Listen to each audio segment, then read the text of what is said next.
Benda-benda aneh dan menakjubkan sering ditemukan, tapi mencari tahu apa yang dilakukan nenek moyang kita cukup sulit, terutama jika yang kamu miliki hanyalah beberapa cangkir berkarat dan gambar di gua.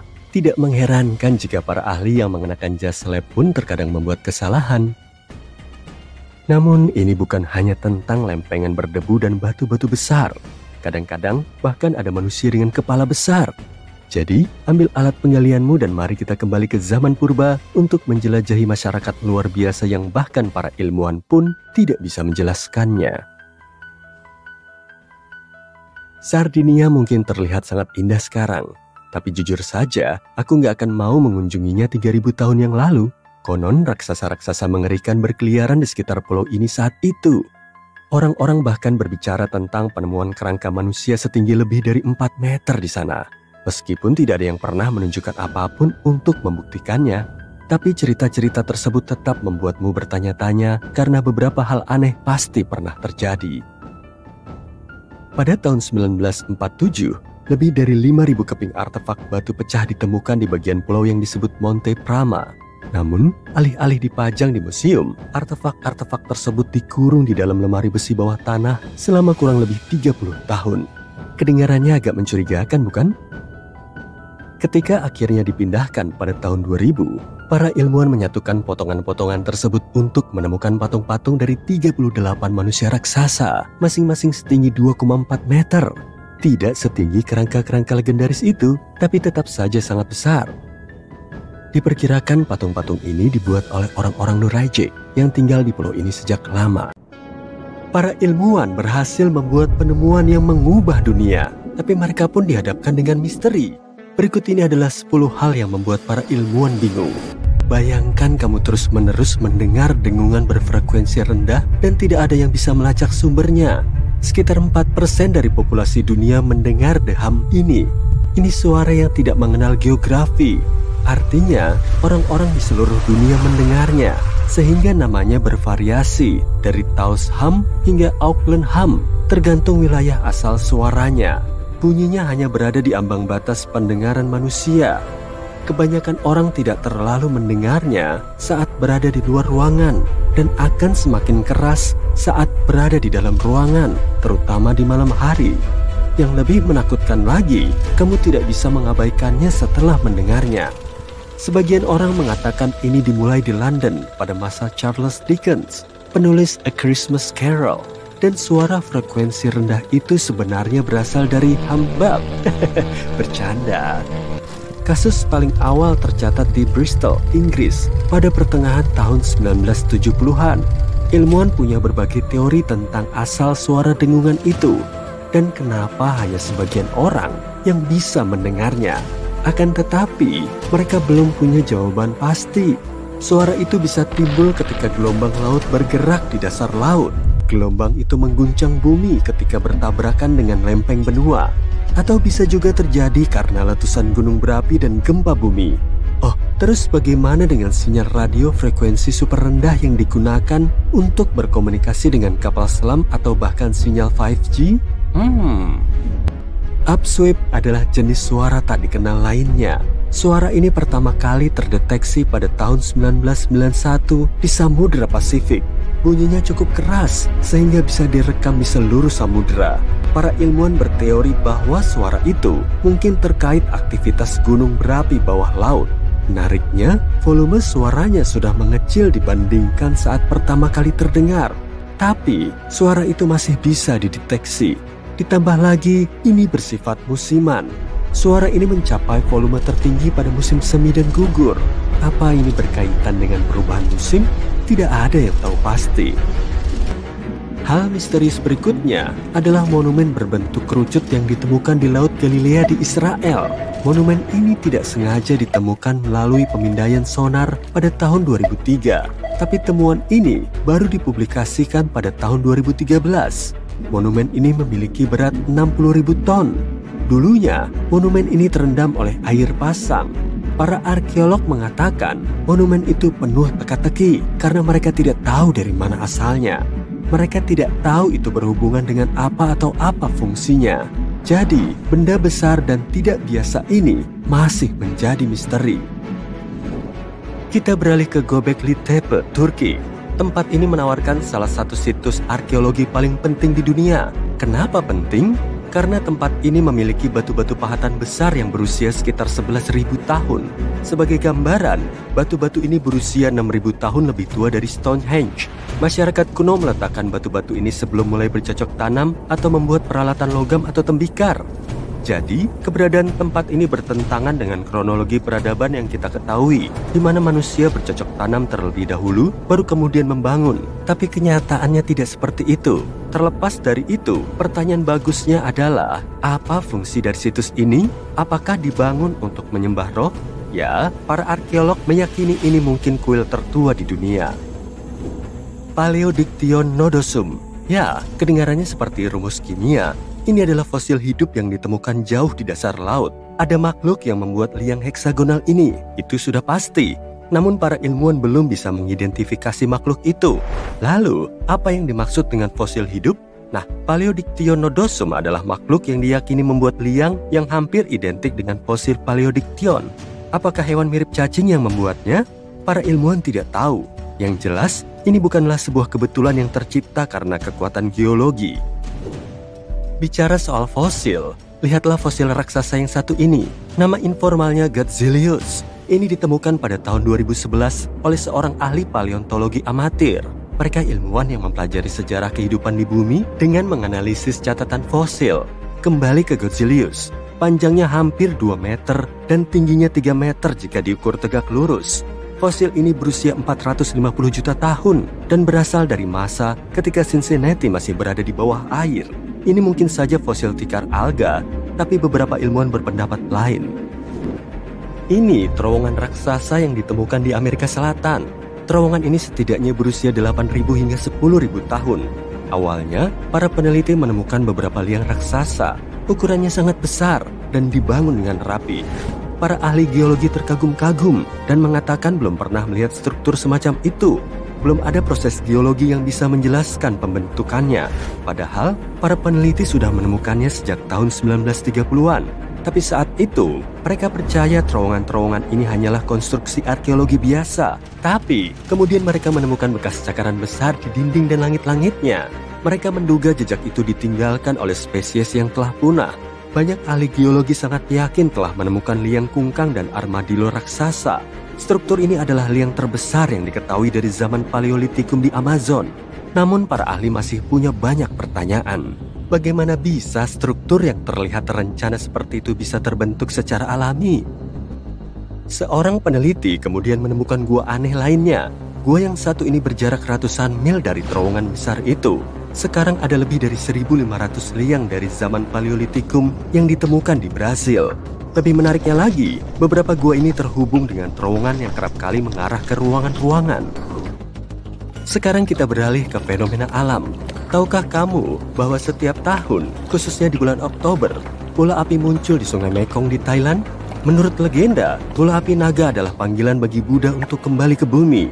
Dan panggilan ini dilakukan oleh ular sungai. Itu mitosnya. Tapi apa kata sains tentang hal ini? Apakah itu terkait gas yang mudah terbakar? Belum ada jawaban yang pasti. Bola api ini tampak muncul dari dalam air. Bola-bola api ini bisa mencapai ketinggian hampir 300 meter dan menghilang dengan cepat seperti kembang api. Bola api ini biasanya bersinar dengan warna kemerahan atau oranye. Kami juga akan menyebutkan beberapa legenda. Kenapa tidak? Kisah-kisah legenda sangatlah seru. Sangat disayangkan kalau tidak menyertakan legenda tentang kota Atlantis yang hilang. Seperti yang kita ketahui, legenda menyebutkan Atlantis tenggelam ke dalam lautan sekitar 11.000 tahun lalu. Semenjak itu, bukan hanya para ilmuwan, tapi juga para pemburu harta karun serta filsuf terus mencari kota yang hilang itu. Mungkinkah Bimini Road adalah jejaknya? Pada tahun 1968, seorang penyelam menemukan batu-batu aneh di lepas pantai Pulau Bimini Utara, Bahama. Batu-batu itu terlihat seperti buatan manusia. Penempatannya terlihat rapi dan dalam barisan yang teratur. Hal ini sempat membingungkan para ilmuwan, tapi tidak untuk waktu yang lama. Analisis penanggalan karbon pada batu-batu itu menunjukkan kekuatan geologis menciptakan jalan tersebut secara alami. Tidak ada bekas alat atau tanda yang menunjukkan batu-batu itu sengaja disusun. Penelitian masih terus berlanjut, tapi para ilmuwan kebanyakan percaya bebatuan itu terbentuk karena erosi. Ya, sepertinya belum saatnya Atlantis ditemukan. Bayangkan ini, kamu sedang berjalan-jalan di pantai, lalu melihat puluhan gurita melintas. Pada tahun 2017, sekelompok orang di Wales menyaksikan hal ini. Kenapa makhluk-makhluk ini keluar dari lautan? Belum ada yang tahu jawabannya. Orang-orang itu melaporkan mereka melihat 20 hingga 30 gurita merayap di atas pasir. Mereka memeriksa beberapa tanda luka tapi tidak menemukan apa-apa. Kemudian, mereka membawa hewan-hewan itu kembali ke laut. Menariknya, gurita-gurita itu kembali merayap ke pantai ketika orang-orang sedang tidur. Para ahli mengatakan sulit untuk memastikan alasan yang menarik hewan-hewan tersebut ke pantai tanpa melakukan pengecekan langsung. Mereka masih berspekulasi tentang alasan di balik kejadian yang tidak biasa dan langka ini. Mungkinkah karena populasi yang terlalu padat? Omong-omong, gurita-gurita itu siap menyerbu daratan. Hehe. Sebuah penelitian lain menunjukkan semakin banyak nelayan memburu hewan besar pemakan gurita, semakin bertambah pula populasi gurita. Mungkin itu sebabnya makhluk-makhluk ini harus pergi lebih jauh untuk mencari makanan atau tempat berlindung. Tapi tanpa penelitian mendalam, semua itu hanya teori. Dapatkah kamu membayangkan bahwa semua manusia modern berasal dari sekitar 1.000 orang? Sekitar 800.000 hingga 900.000 tahun yang lalu, hampir semua nenek moyang kita lenyap, menyisakan sekitar 1% dari populasi. Jadi, apa yang sebenarnya terjadi? Bumi sering mengalami siklus glasial, sesuatu yang kita sebut sebagai zaman es. Di masa lalu, zaman es cukup ringan dan terjadi secara teratur, sekitar setiap 41.000 tahun. Zaman es terjadi karena sumbu bumi. Planet kita agak miring, itulah sebabnya porosnya tidak lurus ke atas. Selama ribuan tahun, kemiringan ini telah berubah sedikit. Pergeseran yang sangat kecil ini benar-benar mengubah jumlah sinar matahari yang kita terima, terutama di kutub, dan menyebabkan periode dingin atau hangat yang sangat kuat. Sekitar 2,6 juta tahun yang lalu, ketika manusia purba mulai menetap di bumi, zaman Pleistosen dimulai. Itulah era yang secara tradisional kita sebut sebagai zaman es, seperti yang ada di film-film. Lapisan es besar menutupi sebagian wilayah Amerika Utara, Eropa, dan Asia. Tidak selamanya es berada di mana-mana sepanjang waktu. Siklus glasial ini datang dan pergi. Dan terkadang, lapisan es mencair untuk sementara waktu. Namun secara keseluruhan, keadaan masih jauh lebih bersalju dan lebih dingin dibandingkan dengan sekarang. Kita masih bisa melihat buktinya di masa lalu. Gletser-gletser itu mengukir lembah dan meninggalkan beberapa hal yang mengagumkan, seperti moraina dan fjord. Dan karena permukaan laut sangat rendah, sebagian besar dunia adalah daratan. Hal ini memungkinkan manusia dan hewan melakukan perjalanan antar benua dan menyebar kemana-mana. Saat itu adalah masa megafauna. Kamu semua tahu tentang hal ini dari film. Mamut berbulu, kucing bergigi tajam, kungkang raksasa, dan mastodon. Nenek moyang kita bersenang-senang berburu semua raksasa itu. Manusia tidak berasal dari satu garis keturunan. Tidak seperti monyet yang perlahan-lahan berubah menjadi manusia. Kita juga terdiri dari banyak spesies. Homo erectus, Neanderthal, dan seterusnya. Tapi hanya satu spesies, Homo sapiens, yang bertahan dan berubah menjadi manusia modern. Kondisi yang keras memaksa mereka untuk menjadi lebih pintar. Mereka belajar membuat peralatan, pakaian, dan tempat berlindung untuk bertahan hidup. Mereka menjadi pemburu pengumpul dan menemukan api yang ternyata sangat berguna selama zaman es. Menurutmu? Tapi mereka tidak tahu perubahan mengerikan apa yang akan terjadi. Sesuatu yang sangat dahsyat terjadi sekitar 800.000 hingga 900.000 tahun yang lalu. Manusia menghadapi penurunan populasi yang drastis. Hanya 1.280 orang yang selamat. Sekitar 99% manusia purba musnah. Dan 1% yang kecil ini cukup beruntung untuk menjadi nenek moyang kita. Hampir punah ini tidak mengherankan adalah kesalahan iklim. Saat itu adalah transisi Pleistosen tengah. Orbit bumi mengelilingi matahari sedikit berubah bentuk, kadar karbon menurun, banyak hal yang terjadi, dan iklim bumi menjadi liar, menjadi sangat dingin dan kering. Laut tiba-tiba menjadi lebih dingin, dan Afrika serta Eurasia mengalami kekeringan yang mengerikan. Mencari makanan hampir mustahil. Para ilmuwan mempelajari hal ini dengan mengambil DNA sekitar 300.000 orang dari seluruh dunia. Mereka menggunakan metode baru yang membantu mereka memetakan sejarah evolusi manusia selama lebih dari 1 juta tahun dan belajar lebih banyak tentangnya. Tidak heran jika kita hampir tidak bisa menemukan fosil dari masa itu. Hampir tidak ada orang di sekitar kita. Yang menarik adalah bahwa sebelum hal itu terjadi, sebagian besar kera memiliki 24 pasang kromosom. Tapi karena populasi menjadi sangat kecil, 2 set menyatu menjadi satu, dan akhirnya kita memiliki 23 pasang. Ini adalah hal terakhir yang memisahkan kita dengan kera lainnya. Simpanse, gorila, dan orang hutan semuanya memiliki 24 pasang. Namun, kromosom kita yang menyatu dikenal sebagai kromosom manusia. Seperti efek riak, hal kecil ini memengaruhi sisi otak kita, membantu kita mulai berjalan dengan 2 kaki dan bahkan membentuk bahasa. Manusia membutuhkan waktu sekitar 100.000 tahun untuk pulih dari bencana ini. Setelah sekian lama mereka mulai menyebar lagi. Bukankah itu gila? Bagaimana kita bisa berkembang dari 1.000 menjadi 8 miliar orang? Bagaimanapun zaman es akhirnya berakhir sekitar 11.700 tahun yang lalu. Periode hangat yang disebut Holosen pun dimulai. Seiring dengan semakin hangatnya suhu bumi, peradaban manusia akhirnya mulai berkembang. 5.000 tahun yang lalu adalah Mesir kuno, kemudian peradaban lembah Indus, Tiongkok kuno, dan lainnya. Dan meskipun kita telah berkembang untuk sementara waktu, ada satu hal yang perlu diperhatikan. Transisi Pleistosen tengah mengubah panjang dan intensitas siklus glasial. Sebelum transisi, tentu saja ada zaman es. Tapi suhu dinginnya lebih ringan dan siklus glasial lebih pendek. Bumi tertutup lapisan es setiap 41.000 tahun sekali. Namun setelah masa transisi, periode glasial menjadi lebih lama dan lebih parah. Siklus ini mulai mengikuti pola baru. Meskipun terjadi setiap 100.000 tahun, siklus ini sangat intens. Lapisan es menjadi besar, bahkan meluas hingga ke selatan. Jadi mulai sekarang, zaman es yang akan terus terjadi di masa depan akan sedikit berbeda. Zaman es berikutnya akan terjadi setidaknya 50.000 tahun dari sekarang. Mungkin lebih lama lagi. Ini bagus karena akan terjadi nanti. Tapi pada saat yang sama, konsekuensinya akan lebih kuat. Apa yang dialami oleh nenek moyang kita disebut sebagai hambatan populasi. Itulah yang kita sebut sebagai pengurangan jumlah populasi secara tiba-tiba dan besar. Biasanya, hal itu terjadi karena hal-hal seperti gempa bumi, banjir atau kekeringan, kebakaran, dan bahkan tindakan manusia.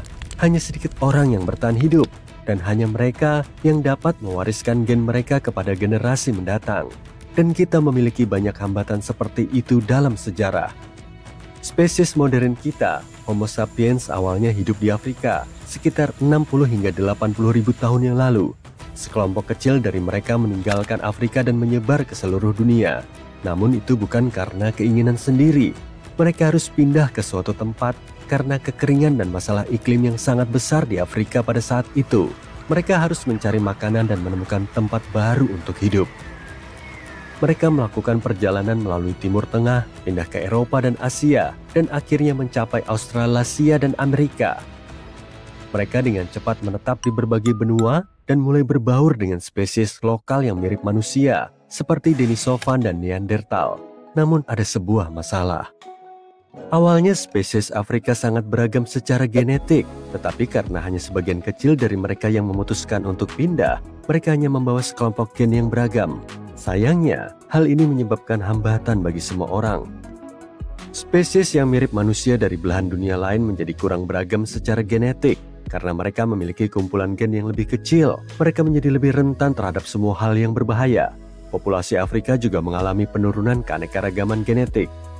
Tapi setidaknya manusia berhasil bertahan hidup, meskipun pada akhirnya populasi non-Afrika benar-benar menurun, dan tidak ada lagi yang Neanderthal atau Denisova yang tersisa, hanya kita, Homo sapiens.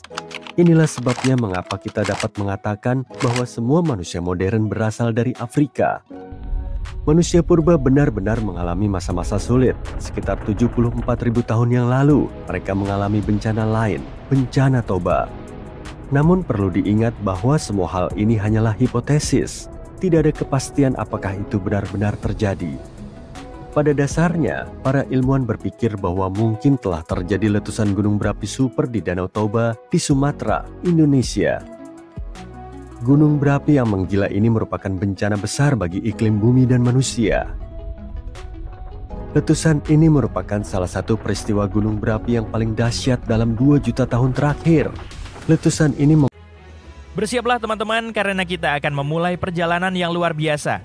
Dengan bantuan para ilmuwan super pintar dan penelitian mereka, kami telah meminta AI untuk membawa kita kembali ke masa 2 miliar tahun yang lalu dan menunjukkan kepada kita seperti apa bumi kita yang mengagumkan ini. Jadi, kencangkan sabuk pengamanmu dan mari kita cari tahu. Dahulu kala saat bumi masih bayi, sekitar 4,5 miliar tahun yang lalu, masuk ke dalam mesin waktu dan berkunjung ke sana merupakan sebuah kesalahan besar. Seluruh tempat itu sangat berantakan. Pertama-tama tanahnya masih lengket dan cair, jadi pendaratan mesin waktumu akan menjadi resiko besar. Sekarang, begitu kamu mencoba keluar, kamu akan melihat bumi yang sama sekali berbeda dengan yang kita kenal sekarang. Lanskapnya adalah gabungan dari pegunungan terjal, lautan yang berkilauan, dan daratan yang membentang luas. Bayangkan gunung berapi yang meletus dengan semburan api, menyemburkan gas dan abu ke udara. Ini seperti pertunjukan kembang api yang luar biasa. Dan bahkan jika kamu memiliki mesin baru yang canggih yang bisa melayang dan memiliki perisai khusus untuk menangani panas, kamu masih akan kesulitan bernapas. Soalnya atmosfer bumi pada masa awal agak muram. Awan tebal menggantung di langit, memberikan bayangan misterius di daratan di bawahnya. Udara setipis bisikan dan dipenuhi dengan berbagai macam gas yang menarik, seperti hidrogen dan helium. Karbon dioksida berputar-putar, memberikan warna hijau yang cerah. Uap air melayang di udara, menciptakan rasa lembab dan kabut yang menyegarkan. Oh, dan mungkin ada sedikit amonia dan metana yang membuat suasana semakin menarik. Banyak gas keren kan? Tapi tunggu, ada yang kurang oksigen. Jadi, jika kamu menarik napas dalam-dalam, kamu tidak akan merasakan desakan udara yang biasa mengisi paru-parumu. Di daratan, belum ada hutan yang rimbun atau pepohonan yang menjulang tinggi. Sebaliknya, kamu akan menemukan medan berbatu yang terjal. Beberapa bebatuan purba ini memiliki bekas-bekas kekuatan yang kuat, tabrakan dan gempa bumi yang telah membentuk daratan ini selama jutaan tahun. Namun, di tengah-tengah semua keindahan purba ini, sesuatu yang menakjubkan akan segera terjadi. Kehidupan pada tahap awal sedang berevolusi dan mempersiapkan diri untuk memasuki masa kejayaannya. Organisme sederhana seperti ganggang dan bakteri menguasai tempat ini. Mereka tumbuh subur di lautan, menggunakan karbon dioksida yang melimpah untuk tumbuh dan berkembang biak. Perairan penuh dengan aktivitas, dengan bentuk kehidupan mikroskopis yang berwarna-warni dan bergerak cepat seperti kota yang sibuk. Organisme kecil ini bekerja keras, melepaskan oksigen saat mereka melakukan kegiatannya. Mereka seperti pabrik kecil yang secara perlahan mengubah komposisi atmosfer. Jadi, seperti inilah rupa bumi pada masa awal, kurang lebih. Tapi, mengapa ia begitu buruk dan bagaimana bisa berubah begitu banyak sejak itu? Panas bumi berasal dari berbagai macam hal yang terjadi selama pembentukannya. Pertama, ada panas yang sangat besar yang sudah dikemas ke dalam objek-objek yang bersatu membentuk planet kita. Kemudian, ketika bumi tumbuh semakin besar dan kuat, gaya gravitasinya mendapat dorongan tenaga yang besar. Gaya gravitasi ini menarik lebih banyak benda, tapi juga memberikan pelukan yang sangat kuat pada bumi, meremas segala sesuatu dengan erat. Dan kalian tahu apa yang terjadi ketika benda-benda terhimpit? Benda-benda itu akan memanas seperti panci presto. Pemanasan yang luar biasa ini berdampak besar pada struktur bumi. Bayangkan bumi sebagai sekumpulan batu, logam, dan mineral. Namun, ketika suhu bumi memanas, bebatuan dan logam menjadi sangat panas sehingga meleleh. Dan coba tebak, logam yang lebih padat tenggelam ke pusat dan menjadi inti bumi, sedangkan batuan yang lebih ringan melayang ke atas dan menjadi kerak dan mantel. Seolah-olah bumi memutuskan untuk memisahkan diri, menciptakan lapisan-lapisan yang terpisah. Para ilmuwan menyebut pemisahan liar ini sebagai diferensiasi. Namun, pemanasan tidak berhenti sampai di situ. Dengan semua percampuran dan pergerakan ini, bumi menjadi semakin panas. Rasanya seperti menyalakan api di dalam oven planet raksasa. Semua panas yang luar biasa ini memiliki konsekuensi yang serius. Suhu bumi yang tinggi membuat segala sesuatu bergerak dengan sangat cepat.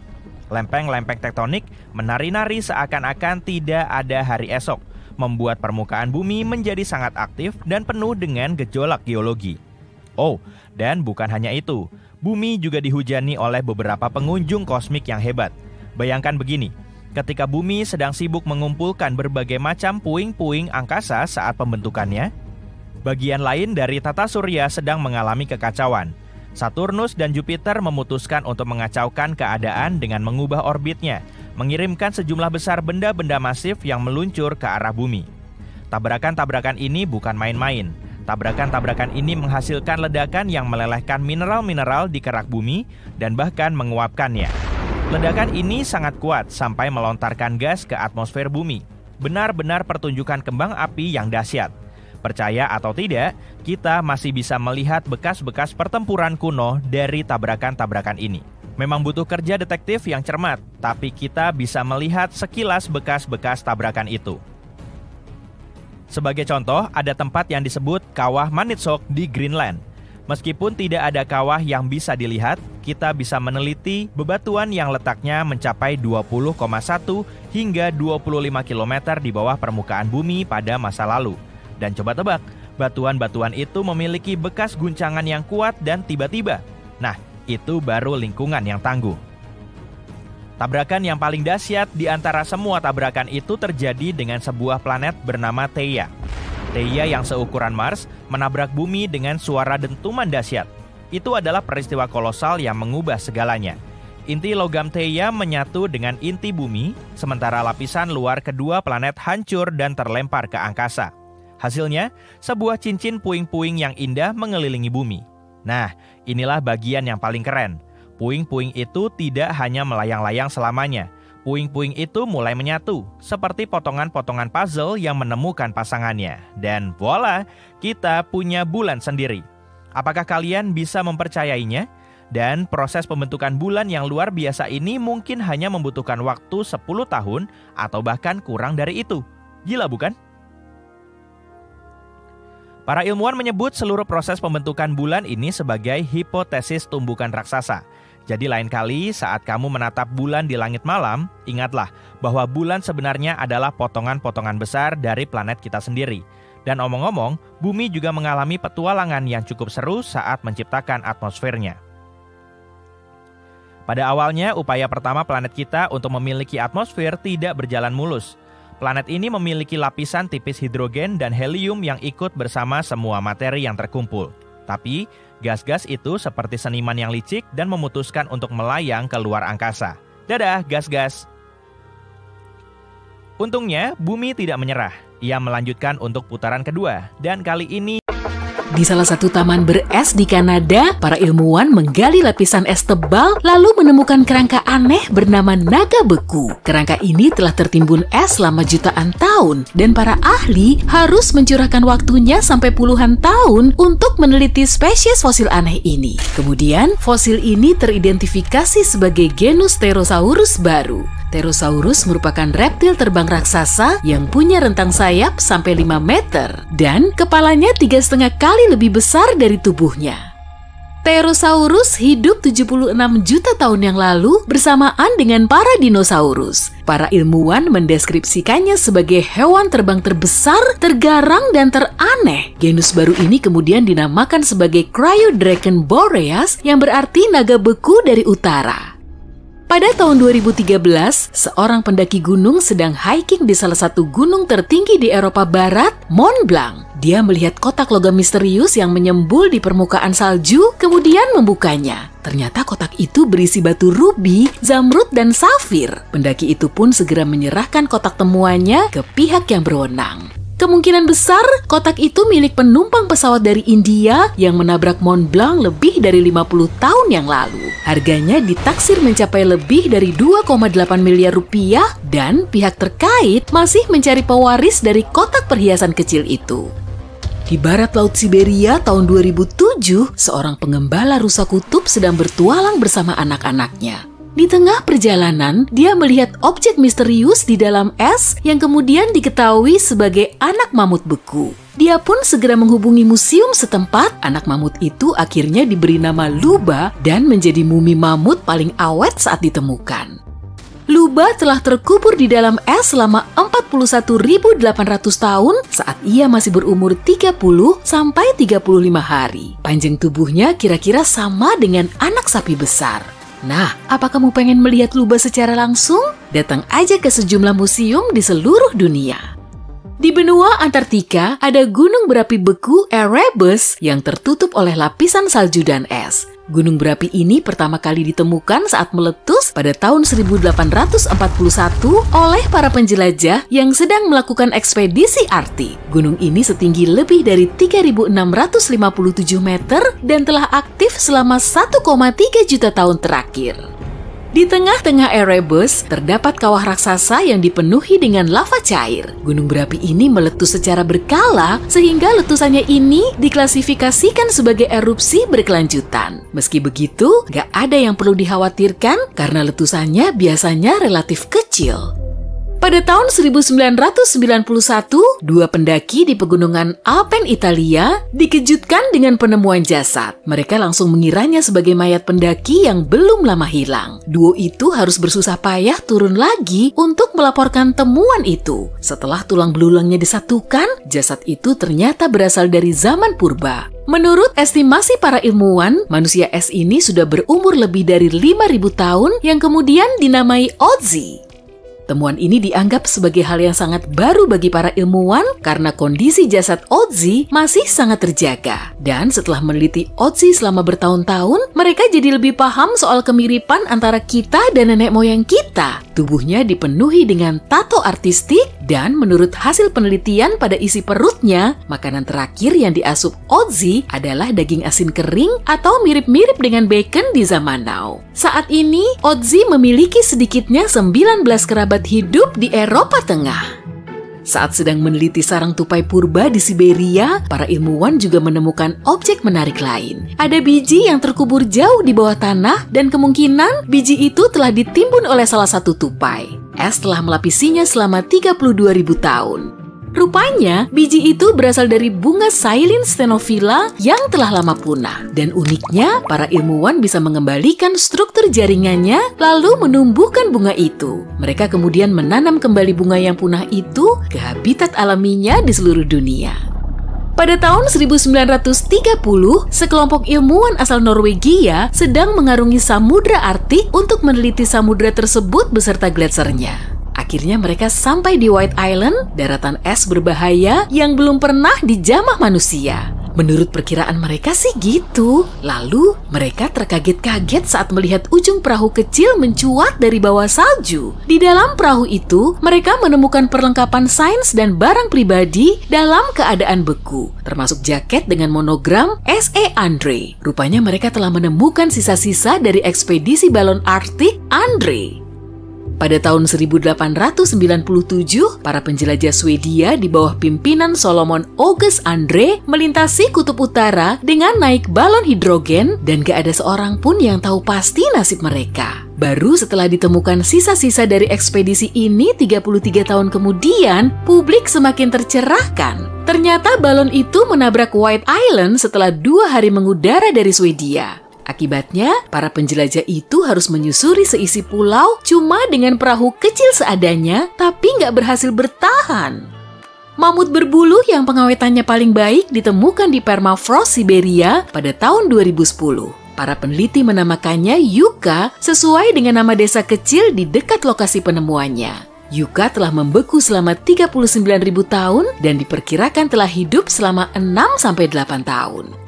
Karena kondisi tubuhnya masih sangat baik, Yucca sudah diteliti selama bertahun-tahun untuk menggali informasi baru tentang mamut secara umum. Pada tahun 2019, mereka berhasil mengaktifkan sel yang diambil dari jaringan tubuh Yucca. Mungkin nggak ya kalau suatu hari nanti mamut bisa muncul di bumi lagi? Dari gambar dan video, kita bisa tahu kalau Antartika sangat dingin, tertutup salju, berlandskap datar, dan punya beberapa bukit kecil. Para ilmuwan juga punya anggapan serupa Saat meneliti pegunungan Gamburtsev di awal tahun 2000-an, mereka kaget setelah tahu kalau bukit kecil berbatu-batu itu ternyata puncak pegunungan raksasa yang dasarnya berada 1,6 km di bawah salju. Dengan teknologi radar, mereka memperkirakan tingginya sekitar 3.000 meter dan membentang hingga 1.200 km. Ukurannya ini hampir sama dengan pegunungan Alpen di Eropa, hanya saja strukturnya tertutup banyak es dan salju.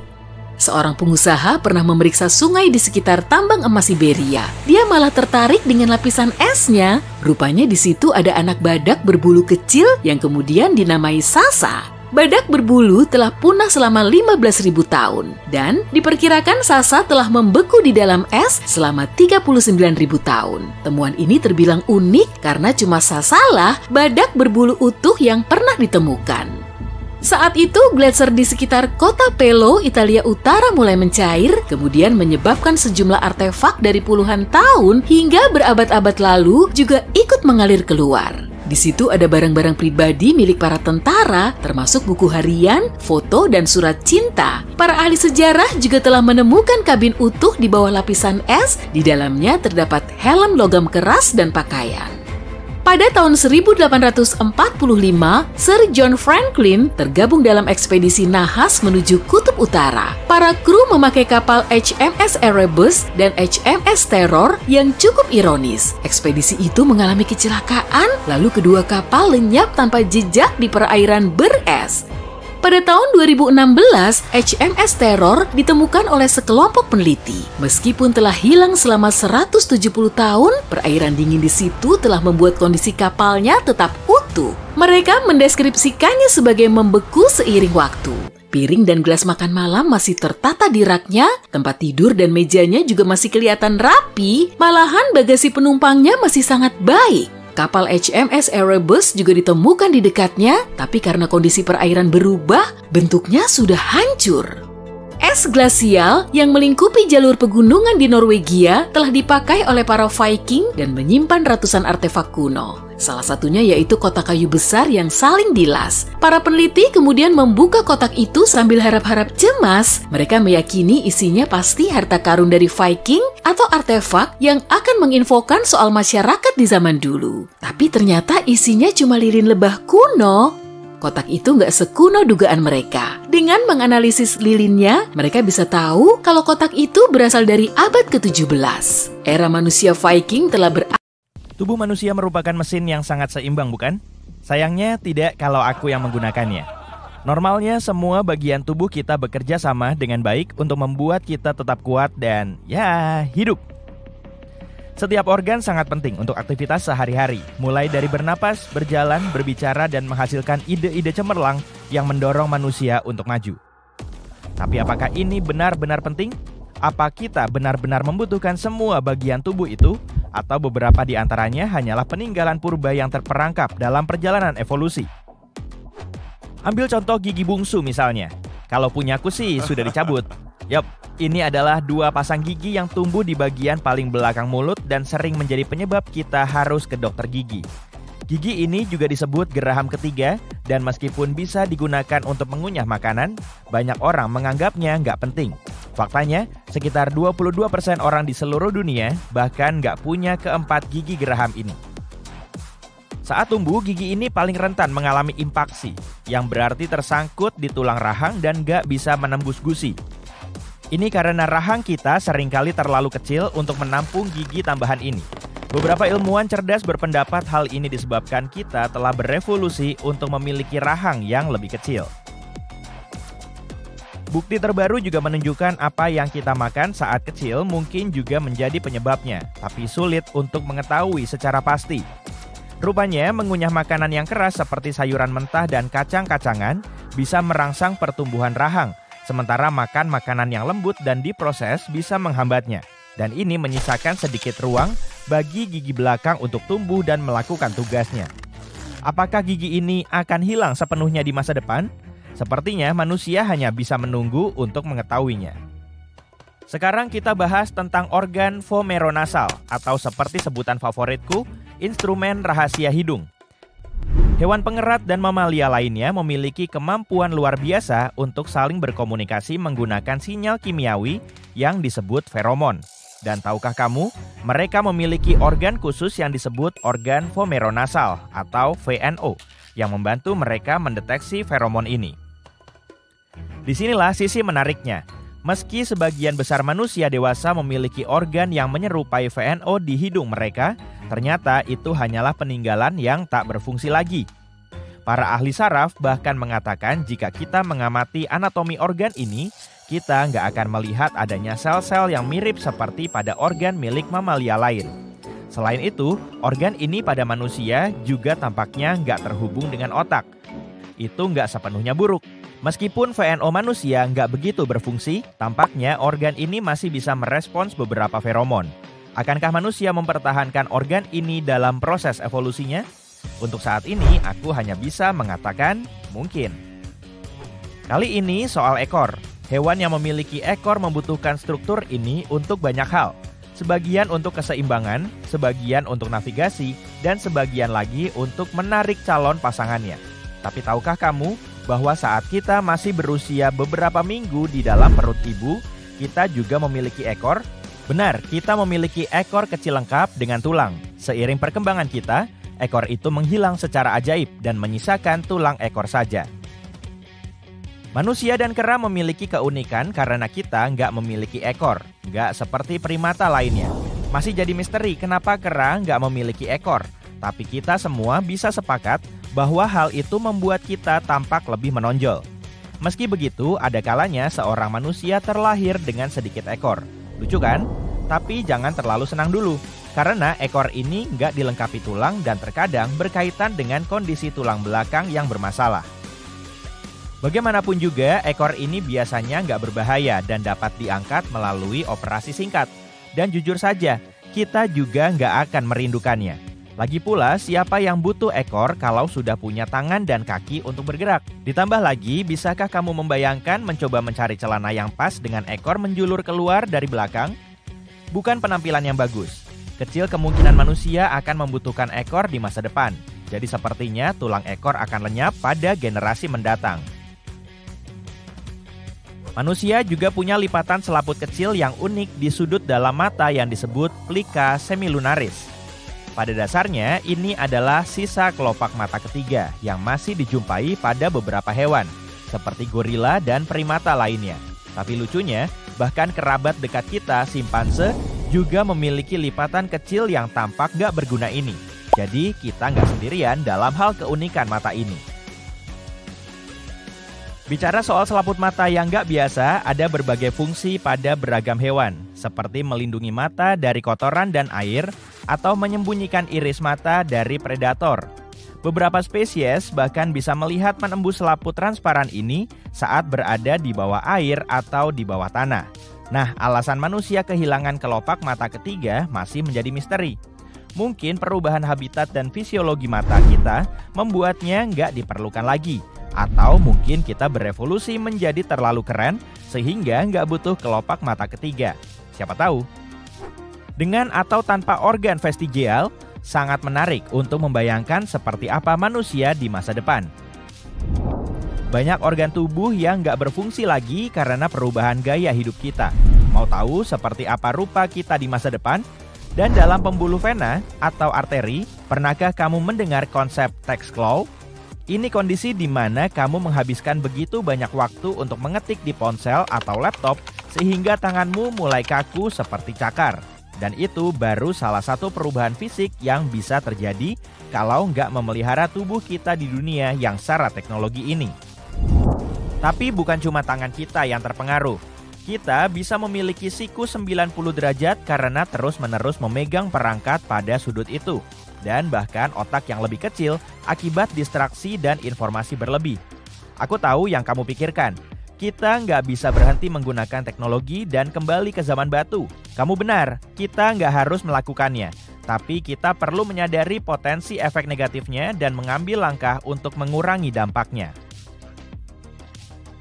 Itulah kenapa sebuah tim desainer berkreasi bersama untuk menghadirkan Mindy, manusia masa depan yang fisiknya telah berubah karena penggunaan smartphone, laptop, dan jenis perangkat lainnya tanpa henti. Meskipun perubahan Mindy yang terlalu ekstrim mungkin nggak akan terjadi di masa depan, kekhawatiran di baliknya sangatlah nyata. Jadi apa yang bisa kita lakukan? Salah satu saran adalah beristirahat sejenak dari layar dan melakukan sedikit peregangan. Atau bisa juga mengadakan yoga atau pesta dansa di kantor untuk melancarkan peredaran darah. Kita nggak harus berhenti menggunakan teknologi sepenuhnya, tapi kita harus menyadari dampaknya pada tubuh dan pikiran. Bertahun-tahun ke depan, ukuran tubuh manusia mungkin akan mengecil. Seorang ilmuwan berpendapat jika ukuran tubuh lebih kecil, tubuh kita akan butuh lebih sedikit energi, yang akan sangat memudahkan kita di planet kita yang semakin padat ini. Lucu sekali membayangkan betapa berbedanya kehidupan manusia sekarang dibandingkan saat masih berburu dan meramu. Dahulu, kita hanya perlu berinteraksi dengan segelintir orang setiap harinya. Tapi sekarang, mengingat nama orang menjadi hal yang sangat penting. Dan bahkan, mungkin nantinya kita bisa jadi lebih baik dalam hal itu. Teknologi mungkin juga bisa berperan dalam evolusi kita. Para ilmuwan percaya suatu hari nanti mungkin akan ada implan di otak kita yang membantu mengingat nama-nama orang. Ini seperti memiliki buku telepon biologis di dalam tubuh kita. Keren bukan? Gak ada yang tahu, mungkin di masa depan bahkan akan ada teknologi yang menjadi bagian dari penampilan kita. Bayangkan memiliki mata buatan yang bisa melihat warna dan visual yang berbeda. Berbeda lagi bentuk tubuh kita kalau nantinya berhasil menduduki Mars. Dengan gravitasi yang lebih rendah, tubuh kita bisa berubah dalam berbagai cara. Kita mungkin akan memiliki lengan dan kaki yang lebih panjang atau bahkan bulu-bulu halus seperti nenek moyang kita di zaman Neanderthal. Sulit untuk memastikan seperti apa rupa kita di masa depan tanpa data yang akurat untuk mendukung model-modelnya. Tapi bisa dipastikan perubahan-perubahan ini akan menarik. Kalau aku sendiri gak bisa berpendapat banyak soal ini. Setidaknya penjelasan tadi sudah cukup membuka mata kita.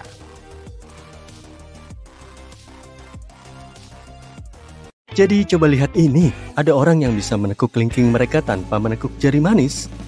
Tetapi, sebagian besar orang merasa sulit atau bahkan tidak mungkin melakukannya. Ketika mereka menggerakkan jari tengah atau kelingking mereka cenderung sedikit menekuk jari manis mereka. Ya, aku juga begitu. Globe luxation adalah kondisi yang sangat jarang terjadi ketika seseorang dapat membuat matanya menonjol keluar dari rongga mata. Sayangnya, kemampuan ini memiliki kekurangan, dapat menyebabkan berbagai masalah mata. Beberapa kelompok masyarakat asli, seperti orang Tibet, dapat bertahan hidup di ketinggian setinggi Gunung Everest. Kemampuan langka ini kemungkinan besar muncul setelah evolusi selama bertahun-tahun. Nenek moyang orang Tibet modern tinggal di daerah tinggi selama ribuan tahun dan mengembangkan adaptasi sel darah merah sehingga memungkinkan untuk bertahan hidup dengan tingkat oksigen yang sangat rendah. Suku Bajau adalah pengembara laut yang tinggal di Asia Tenggara. Orang-orang ini telah berevolusi dengan limpa yang sangat besar yang berfungsi sebagai tempat penyimpanan sel darah yang kaya akan oksigen. Berkat itu, mereka dapat dengan mudah menghabiskan waktu 5-10 menit untuk memancing di bawah air tanpa naik ke permukaan untuk mengambil udara bahkan sekalipun. Sekitar 14% dari populasi tidak memiliki otot palmaris longus. Otot ini sebenarnya adalah bagian tubuh yang belum sempurna dan kebutuhannya menghilang dalam proses evolusi. Jadi, jika kamu tidak memiliki otot ini, jangan khawatir. Ketiadaannya tidak memengaruhi kerja lengan bawahmu dengan cara apapun. Sekitar 5-37% orang tidak memiliki gigi bungsu sejak lahir. Gigi ini sebenarnya tidak diperlukan lagi. Gigi ini penting bagi nenek moyang kita karena membantu mengunyah makanan yang keras, seperti kacang-kacangan, umbi-umbian dan daging, dan gula-gula air asin. Tidak aku mengarangnya. Tapi karena sebagian besar makanan yang kita makan saat ini adalah makanan olahan, gigi bungsu sekarang hanyalah sebuah atavisme belaka. Kebanyakan orang hanya memiliki satu pusar kepala searah jarum jam, tetapi 5 dari 100 orang memiliki mahkota ganda. Dan jika kedua pusar kepala berlawanan arah jarum jam, hal ini membuat seseorang menjadi lebih unik. Beberapa ilmuwan berpikir ada hubungan genetik antara arah pusar kepala dan kidal. Sedikit lebih dari 8% orang yang tidak kidal memiliki pusar kepala yang berlawanan arah jarum jam. Namun pada orang kidal, jumlah ini bertambah hingga 45%. Otak pria lebih cepat menua dibandingkan otak wanita. Seiring bertambahnya usia, pria mulai sering mengeluhkan masalah memori dan kurangnya konsentrasi. Pada saat yang sama, wanita tidak memiliki masalah yang begitu akut dengan ingatan, tetapi mereka lebih sering merasa tertekan. Mana yang akan kamu pilih? Ketika seseorang berbohong, hidung mereka sendiri yang akan menunjukkannya. Psikolog dari Universitas Granada telah menemukan bahwa ketika seseorang berbohong, suhu di sekitar hidung dan di sudut dalam mata akan naik. Fenomena ini diberi nama, tunggu dulu, efek Pinocchio. Orang Jepang memiliki bakteri tertentu di dalam usus mereka. Bakteri ini membantu mereka mencerna sushi. Orang Jepang telah memakan rumput laut mentah selama berabad-abad. Mikroorganisme yang hidup di permukaan rumput laut ini masuk ke dalam tubuh mereka dan berkembang secara aktif. Saat ini, bakteri tersebut membantu orang Jepang mencerna makanan mentah dan mencegah berbagai masalah yang berhubungan dengan makanan. Manusia memiliki jumlah rambut di tubuhnya sebanyak simpanse. Jumlah rambut manusia dan simpanse kurang lebih sama. Satu-satunya perbedaan adalah bahwa rambut tubuh manusia sebagian besar tidak berguna dan sangat halus, sehingga hampir tidak mungkin terlihat. Manusia tidak memiliki lebih banyak gen daripada spesies lain. Bahkan, manusia memiliki lebih sedikit gen daripada cacing. Tomat juga memiliki lebih banyak gen daripada kamu, tapi kita adalah makhluk yang sangat rumit. Baru-baru ini, para ilmuwan telah menyimpulkan bahwa jumlah gen yang dikandung genom tidak berhubungan erat dengan kompleksitas makhluk hidup. Mari kita beristirahat sejenak. Omong-omong, paru-paru kirimu terdiri dari 2 lobus, sedangkan paru-paru kananmu dibagi menjadi 3 bagian. Ditambah lagi, paru-paru di sebelah kiri sedikit lebih kecil karena harus memberi ruang untuk jantung. Paru-parumu juga memiliki sekitar 1.500 mil saluran udara. Ini lebih dari setengah jarak antara New York dan Los Angeles. Di dalam paru-parumu juga terdapat lebih dari 300 juta alveoli, yaitu kantung udara berbentuk balon yang sangat kecil. Manusia memiliki 5 indera yang paling jelas: penglihatan, penciuman, sentuhan, pendengaran, dan rasa. Namun, bukan hanya itu saja. Bagaimana dengan termosepsi, rasa panas, atau tos jari kaki, persepsi rasa sakit, atau kesadaran tubuh propriosepsi? Untuk mengetahui apa itu, tutup mata dan sentuh hidungmu. Mengerti?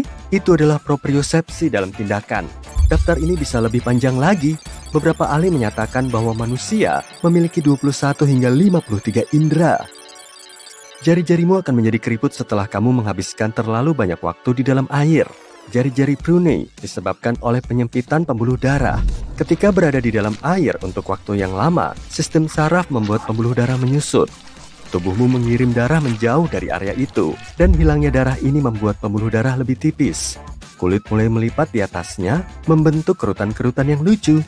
Para ilmuwan berpikir bahwa proses ini membantu kita memiliki cengkeraman yang lebih baik ketika tangan dan kaki kita basah.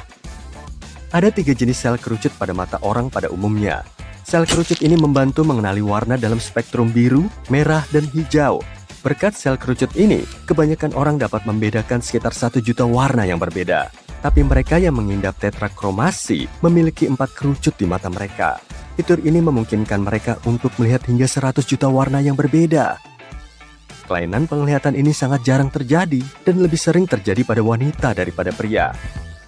Yang menarik, kebanyakan orang dengan tetrakromasi bahkan tidak menyadari bahwa mereka melihat dunia lebih terang daripada orang lain. Tidak semua orang memiliki pupil yang bulat. 2 dari setiap 10.000 orang memiliki bentuk pupil yang tidak biasa. Paling umum menyerupai lubang kunci. Kelainan mata ini disebut koloboma. Menariknya, beberapa orang dengan kondisi ini tidak memiliki masalah dengan penglihatan mereka. Hanya 3-22% orang di dunia memiliki jempol kaki Morton. Ini adalah struktur kaki ketika jari kaki kedua lebih panjang daripada jari kaki pertama. Patung David dan patung Liberty karya Michelangelo memiliki fitur tubuh yang tidak biasa ini. Tos jari kaki. Pada beberapa orang, air liur terakumulasi dalam kelenjar di bawah lidah mereka. Air liur tersebut kemudian dapat terdorong keluar dalam sebuah aliran ketika seseorang menekan kelenjar ini. Jika mulut terbuka pada saat itu, semburan air liur bisa mencapai beberapa meter. Proses ini disebut glicking, dapat terjadi secara spontan. Seseorang secara tidak sengaja mendorong lidahnya ke kelenjar tersebut saat makan, menguap, berbicara, atau membersihkan gigi. Dan voila, hingga 35% orang dapat mengeluarkan air liur, tetapi hanya 1% yang dapat melakukannya sesuai perintah. Aku punya teman di kampus yang melakukan itu. Ya, itu aneh. Sekitar 18 hingga 35% orang memiliki reaksi yang menarik terhadap sinar matahari. Mereka bersin. Fenomena ini memiliki nama tersendiri, refleks bersin fotik. Dalam bahasa Yunani ini disebut bersin matahari. Sama seperti salamander yang bisa menumbuhkan kembali ekornya, manusia mungkin bisa menumbuhkan kembali tulang rawan. Itu adalah benda seperti karet di sekitar persendianmu. Baru-baru ini, para ilmuwan telah menemukan bahwa tulang rawan mungkin dapat memperbaiki dirinya sendiri. Paling efektif di pergelangan kaki, tidak terlalu baik di lutut, dan paling tidak efektif di pinggul. Otak manusia adalah 73% air. Sama seperti jantungmu. Itulah sebabnya jika otak kehilangan 2% saja dari cairan, kamu akan merasa kelelahan. Hal ini juga membuat daya ingat memburuk, memperpendek rentang perhatian, dan membuat suasana hati memburuk. Jadi, minumlah. Otakmu Tidak seperti teman primata kita, banyak orang yang masih memiliki lengkungan kaki. Lengkungan ini membantu kita bergerak. Lengkungan ini seperti peredam kejut bawaan untuk kakimu, itu yang membuat kita bisa memantul. Ada satu lagi nih, lengkungan ini disebut lengkungan melintang yang membentang dari sisi ke sisi di bagian atas kaki. Anggap saja seperti jembatan yang membantu menjaga bentuk kaki. Penelitian mengatakan bahwa lengkungan ini juga penting karena bertanggung jawab atas sekitar 40% kekakuan kaki. Sederhananya, ini seperti perancah yang menyatukan kaki. Ketika para ilmuwan memotong lengkungan melintang, kaki kehilangan banyak kekencangannya. Tetapi ketika mereka memotong lengkungan bawah, itu tidak terlalu dramatis. Jadi apakah ini hanya ada pada manusia modern? Tidak, lengkungan ini tidak muncul begitu saja kemarin. Lengkungan melintang ini sudah ada sejak 3 juta tahun yang lalu. Sementara itu, lengkungan bawah muncul sekitar 1,8 juta tahun yang lalu. Sebaiknya kita lanjutkan dengan bagian kaki kita yang lain sebelum beralih ke bagian lainnya ya. Jari kelingking kita juga lebih penting dari yang terlihat. Entah kamu terlahir tanpa jari kelingking atau kehilangan, kamu masih bisa berjalan, tetapi jari kelingking penting untuk menjaga kita tetap berdiri karena mereka memberikan keseimbangan. Di dalam kaki ada 26 tulang yang bekerja sama untuk memastikan kamu tidak terjatuh. Jari kelingking adalah bagian dari keseimbangan ini. Nenek moyang kera kita membutuhkan jari-jari kaki untuk meraih, mencakar, dan berayun dari pohon. Hari ini kita telah menukar keahlian memanjat pohon dengan sofa yang nyaman dan menonton film. Oke, yuk kita bahas sedikit tentang usus buntu. Kamu mungkin berpikir bahwa itu tidak berguna, tapi tidak. Ketika seorang manusia berada di dalam perut ibunya, organ ini mulai melakukan tugasnya. Sekitar minggu ke-11 perkembangannya, organ ini mulai menghasilkan sel-sel khusus yang menghasilkan hormon dan senyawa yang bermanfaat. Usus buntu membantu melatih pasukan sistem kekebalan tubuh kita, memastikan mereka menjadi pertahanan terbaik. Usus buntu juga mengumpulkan semua jenis zat asing alias antigen dari saluran pencernaan kita. Tapi seiring dengan perkembangan makanan, bagian ini menyusut seperti balon yang mengempis. Tidak seperti kebanyakan struktur vestigial lainnya, usus buntu tidak selalu tidak berbahaya. Usus buntu dapat berubah menjadi bola api kecil yang marah. Ngomong-ngomong, organ vestigial adalah organ yang telah kehilangan fungsi leluhur utamanya. Struktur-struktur ini sebagian besar tidak memiliki tujuan yang jelas. Contoh vestigial lain yang terkenal adalah gigi bungsu. Gigi tersebut tidak berguna dan telah menyebabkan masalah bagi kita selama berabad-abad, tapi hampir 95% dari kita memilikinya. 90% bahkan mungkin harus berurusan dengan drama gigi bungsu yang terkena dampak pada suatu saat. Jika kamu tidak memilikinya, kamu mungkin menganggap dirimu beruntung. Berikut ini adalah fakta menarik tambahan tentang gigi bungsu. Meskipun gigimu memiliki mineral yang lebih lembut daripada yang ada pada gigi hiu, tes baru menunjukkan bahwa gigimu sama tangguhnya. Lapisan pada gigi hiu sebenarnya memiliki kekerasan yang sama dengan enamel pada gigi bungsu manusia. Ini karena permukaannya terbuat dari kristal mineral yang disatukan oleh protein. Hal ini mencegahnya mudah pecah saat terjadi benturan. Jadi, perbedaan cara kita dan hiu menggunakan gigi terletak pada desainnya, bukan pada ketangguhannya. Para antropolog telah meneliti kerangka-kerangka kuno. Mereka berpikir bahwa nenek moyang kita membutuhkan gigi ekstra ini untuk mengunyah makanan yang keras seperti akar-akaran dan daging mentah. Saat itu, gigi ekstra tersebut sangat berguna. Tapi kemudian kita menemukan cara memasak dan tiba-tiba makanan kita menjadi lebih lembut dan rahang kita mengecil. Para ahli genetika memiliki pendapatnya sendiri tentang hal ini. Hal ini melibatkan gen yang disebut MYH16 yang tampaknya berperan dalam ukuran otak dan karakteristik rahang. Namun, peran yang tepat yang dimainkannya dalam kisah evolusi kita masih sedikit misteri. Sekarang hal lain yang tidak berguna adalah kelopak mata. Bukan kelopak mata yang biasa ya. Kamu tahu, benda kecil berwarna merah muda yang bersembunyi di sudut matamu, burung dan beberapa hewan berbulu lainnya menggunakannya untuk menangkis debu dan kotoran yang mencoba mengacaukan mata mereka. Tapi pada kita manusia, hal ini sebagian besar vestigial. Perkenalkan, Palmaris longus, sekitar 85% dari kita masih membawanya kemana-mana. Mungkin kamu juga memilikinya. Kamu bisa mengujinya dengan meletakkan tangan pada permukaan yang datar dan membuat kelingking serta ibu jarimu bertemu. Jika kamu melihat pita tendon kecil yang melingkar di tengah pergelangan tangan, maka kamu telah menemukannya. Tendon ini ada di sana untuk mencengkram benda-benda dan berayun-ayun seperti Tarzan.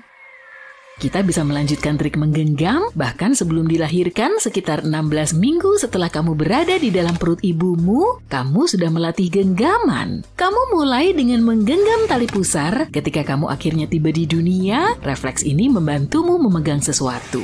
Fakta menarik, monyet kecil bisa bertahan dengan satu tangan untuk waktu yang lama berkat trik yang sama. Tapi kita manusia kehilangan cengkraman super ini saat berusia sekitar 3 bulan. Ketika masih berada di dalam rahim ibu, kamu juga memiliki ekor mini. Namun seiring pertumbuhan, ekor itu menghilang dan tulang belakang kecil itu menjadi tulang ekor. Manusia dan sepupu kera kita tidak memiliki ekor seperti hewan lain. Telinga kita juga memiliki otot vestigial loh. Otot-otot ini membantu hewan mendengar dengan lebih baik dan mengekspresikan perasaan mereka. Tapi pada manusia, otot-otot telinga ini nggak banyak membantu. Kita telah menemukan cara lain untuk mendengarkan dan menunjukkan emosi kita, namun sebagian dari kita masih bisa menggoyangkan telinga kita dengan latihan. Anehnya, kuku kaki juga dianggap sebagai hal yang vestigial. Maksudku, kuku kaki berfungsi sebagai garis pertahanan awal. Kuku melindungi tubuh dari mikroorganisme berbahaya. Dalam perjalanan evolusi, kita menggunakan kuku jari tangan dan kaki untuk pertahanan, menggali, dan memanjat. Di dunia modern, kuku jari tangan masih digunakan untuk membantu kita, baik untuk mengupas buah atau menggaruk rasa gatal. Tapi kuku jari kaki telah pensiun. Hei, kita bisa mengoleskan cat kuku padanya kok. Itu pasti berhasil bagi banyak orang. Bukan hanya manusia yang memiliki anggota tubuh atau organ yang tidak berguna. Pada tahun 1798, seorang ahli anatomi meneliti seekor burung aneh yang tidak mampu terbang. Dia mendokumentasikan pengamatannya. Spesies burung ini tidak lain adalah burung unta. Burung unta dan kasuari hanyalah beberapa contoh yang memiliki sayap vestigial. Secara anatomis, ini adalah sayap yang belum sempurna, yang tidak mampu memberikan kemampuan terbang kepada makhluk besar ini. Tapi, sayap ini tidak sepenuhnya tidak memiliki fungsi. Sayap ini berfungsi untuk menjaga keseimbangan selama berlari cepat. Ditambah lagi, sayap ini mempercantik tampilan saat menarik pasangan, membantu burung menarik perhatian calon pasangannya. Sekarang ketika berbicara tentang hewan, banyak dari mereka yang bersinar juga. Sekitar 76% hewan laut termasuk ubur-ubur, cacing, hiu, dan bintang laut dapat berpendar. Mereka memiliki senyawa yang disebut luciferin yang bereaksi dengan oksigen untuk menciptakan cahaya. Bagi mereka, cahaya ini berfungsi untuk memukau predator, menarik mangsa, atau memperingatkan hewan lain akan adanya bahaya. Kita manusia juga bisa bercahaya loh. Sayangnya cahaya ini sangat redup, mata kita tidak bisa melihatnya. Tubuh kita memancarkan cahaya, tapi sekitar 1000 kali lebih redup daripada yang bisa dideteksi oleh mata kita. Para ilmuwan menemukan bahwa cahaya kita berubah sepanjang hari. Cahaya kita paling redup di pagi hari, paling terang di sore hari. Wajah kita lebih bersinar daripada bagian tubuh kita yang lain. Mereka pikir itu karena wajah kita mendapatkan lebih banyak paparan sinar matahari dan memiliki melanin yang memiliki komponen yang dapat meningkatkan produksi cahaya. Beberapa trik tubuh